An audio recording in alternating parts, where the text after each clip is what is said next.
Hello mga palalabs. Happy blessed Sunday. Magluluto ako ng, ayan o. Ano yan? Pink salmon.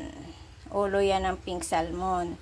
Tapos, ayan, may mustasa, labanos, sibuyas, bawang, luya, saka okra. Lalagyan ko siya ng kamyas. Yan. Hindi ko na siya igigisa. Ayaw ko na ng puro mantika. Pakuluin na lang natin yan.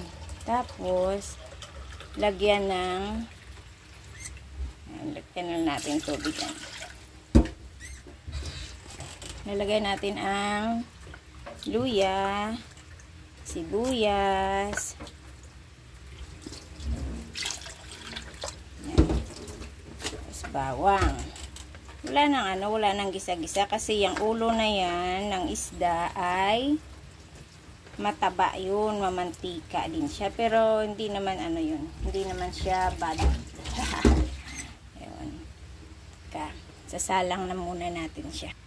Yan, antay muna natin na kumulo. Yan. Pagkakulo niyan, yun, ilagay natin yung isda. Antayin muna natin na kumulo.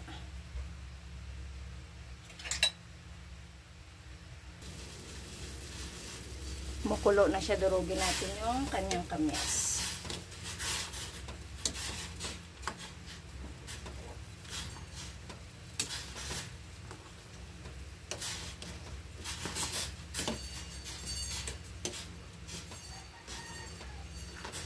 Dali lang naman pagluto nito. Aray. Tapos, lagay na natin ang ating labanos saka okra. Kasi yung isda na to, napakabilis lang maluto nito. Yung ulo ng pink salmon na to.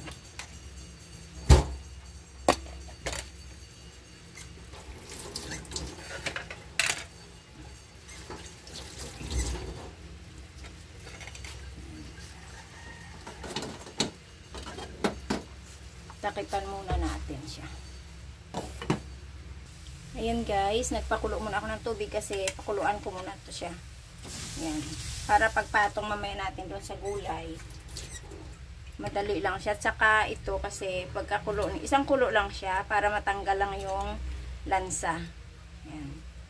Antayin natin siyang antayin natin siyang kumulo. Mabilis lang yan kumulo. Tapos ahunin na naman natin siya. Ayan. Para tanggal ang lansa kasi 'di ba hindi ko na siya ginisa. Kaya ganoon.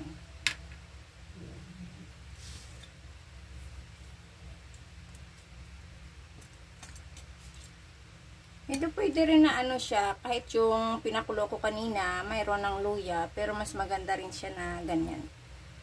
Parang kumbaga sa karne, lapuhan muna natin. Para matanggal lang yung lansa.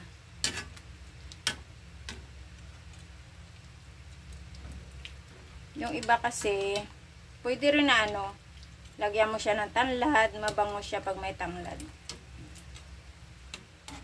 Pakabilis ang maluto nitong isda na to.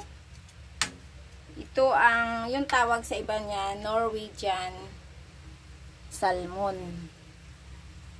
Yan, kumukulo na siya.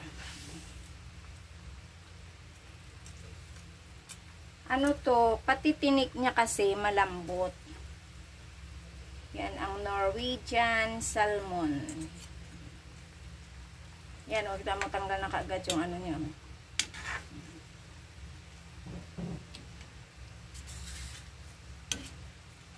Malambot kasi itong isda na to eh. Ayan o.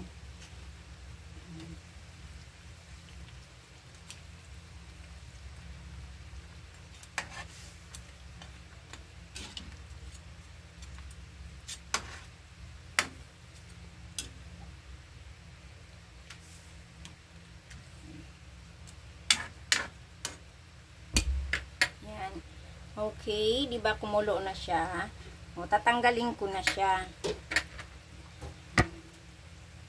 Aahonin ko na. Ganyan lang kabilis. Pakukuluan na natin tapos aahunin na siya. Tapos, papatong na siya natin dun sa gulay natin kaninang pinakuluan.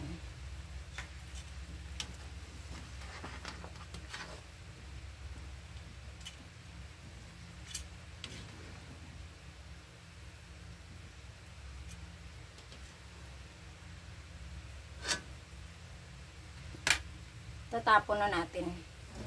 Tapos, tapon natin kanyang sabaw. Balik naman natin itong ating pinakuluan kanina. Yan, yung ating pinakuluan naman. Kasamang okra, kamyas, sibuyas, bawang, luya.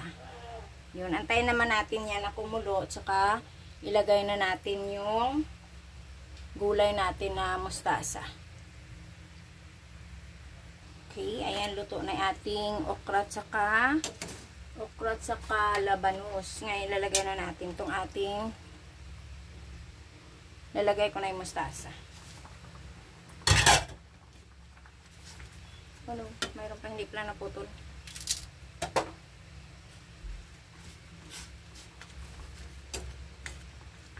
Yan, tapos, saka ko na ilagay itong isda natin ulit.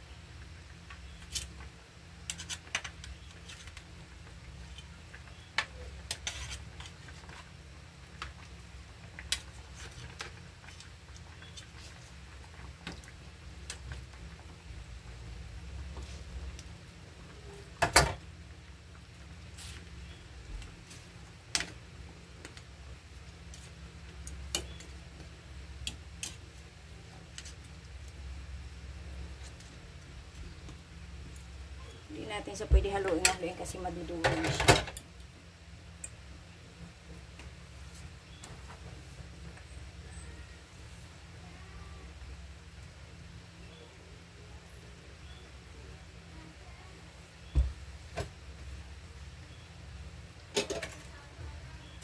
Paano kabilis? Bilis lang magluto. Pag kulo niyan, okay na siya.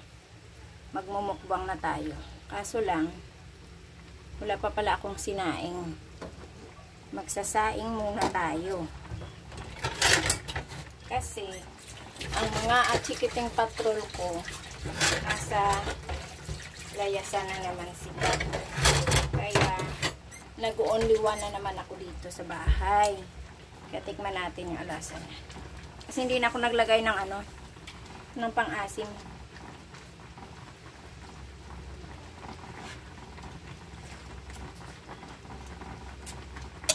Tama lang yung asim niya.